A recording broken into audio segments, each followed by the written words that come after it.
I have a folder of games I need to learn how to play. And one of those games is this thing, Dog of Bay. So what is this? Well, Dog of Bay is a story-based rhythm game starring a bunch of whatever you want to call these things. All of them are voiced by legitimately famous Japanese voice actors and singers. Dog of Bay was the first game ever released by Cavia, the guys who later went on to make Drakengard, Nier, and some of the Resident Evil games. Their publisher Tamsoft also later went on to create the Oni-Chanbara games and the Senran Kagura games. But yeah, no English version of this was ever officially released, even for the text. Of course, with mods today, it is possible to play in English, but it's a bit of a hassle for sure.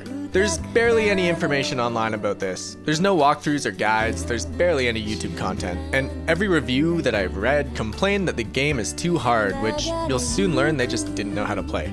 So we're gonna do a bit of a deep dive here. This is Dog of Bay. When you first start the game, it doesn't give you any tutorial at all, beyond this splash screen.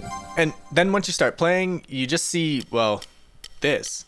It's overwhelming. There's only 11 songs and stages, but they're all pretty sweet, with full motion captured choreographed dances, a well-designed note chart, and all original music.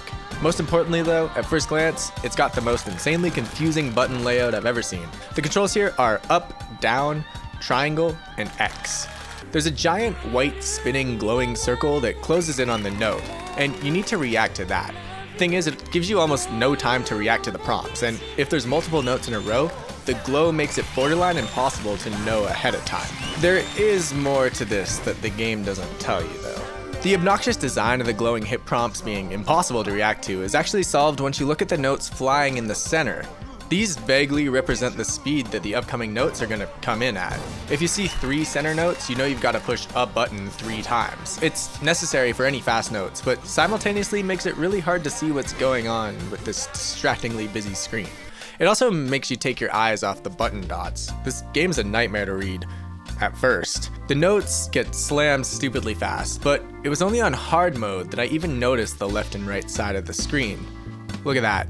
Every note is mapped to a line with a literal note, flying in like a normal rhythm game. There's no hit zone at the bottom of the screen to tell you exactly where the beat is, but you can just feel it anyway. It's a rhythm game. It's pretty forgiving with its hitboxes, which is great, cause I'm playing in an emulator through a surround sound system into a projector through 100 feet of HDMI, and like most PS2 games, there's no calibration here. Once you notice the side notes, the game's not all that difficult, but it's still just really cool. It's very chill, and it sends you into a zen state while constantly pulling you out to distract you with some weird nonsense on the screen or some weird pattern of center notes. So even though you're mostly ignoring everything going on in the center screen, it's all taking place exactly where you'd want to space your eyes out, and it does a really good job at distracting you. That means your eyes really do have to constantly move around the screen, but at the same time, knowing how the other mechanics work makes it really hard to ignore them when you're reacting to the music. I played through it 3 times in one night just because of how fun it was. I didn't have a goal in mind though. There's no medals, and your high score is just given as a percentage at the end of a song. Unless you got friends in a competitive Dog of Bay league, there's not much to care about regarding your score percentage here.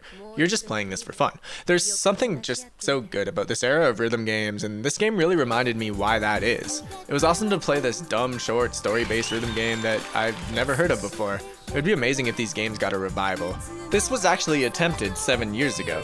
Parappa creator Matsaya Matsura and Guitar Man creator Kaiichi Yano teamed up to create Project Rap Rabbit. It was supposed to be a game in the same style as Parappa, Guitar Man, Space Channel, Dog of Bay, you know, but the Kickstarter had no gameplay footage and a pretty insane goal. Alright, Dog of Bay. You can beat this game pretty quick, but it takes some time to get good at it. If you're willing to go through the hassle of getting an English patch, then it's totally worth playing just to experience something weird and obscure, and because if you show it off to your friends, it looks way harder than it is. I do want to briefly touch on the story for a second. This is a story about a dog named Camus, who's a legendary prodigy of dance. A bunch of stray dogs end up meeting in an abandoned warehouse that they use as a shelter, where they stay together night after night and they just talk. They eventually stay there so long that it begins feeling like a home to the dogs. They install a bar counter and eventually a stage where it opens to become the first dog-exclusive music and dance bar called Permanence. Here, dogs from all over the world come to escape their past and experience a sense of community, a place to escape the human world. The story mostly revolves around Camus, and it's a tale about him and his ex-girlfriend, Sarah. They broke up before the game began, and a heartbroken Camus then left the warehouse to go experience the outside world. And out there, he's since grown as a person, and now he's back, stronger than ever. a changed dog. Now that he's back though, it's a love story, with all the songs from the other performers lyrically relating to their feelings about Camus and Sarah possibly getting back together, and whether or not a person can change for the better. This mostly all comes from the booklet that the game came with, which you need to translate. There are cutscenes as well, which the English patch adds subtitles to, but you really do need the book to get the full story, especially since the songs are all lyrically in Japanese. Shout out to the people below for creating the English patch for everybody. Hey, you might have noticed that there's no ads in the vast majority of my videos. This is all just for fun. If you like weird, obscure rhythm games and retro stuff and want to say thanks, click the like button or the sub button. It really goes a long way. Either way though, thanks for watching. I really appreciate it. Alright, love you guys. Peace.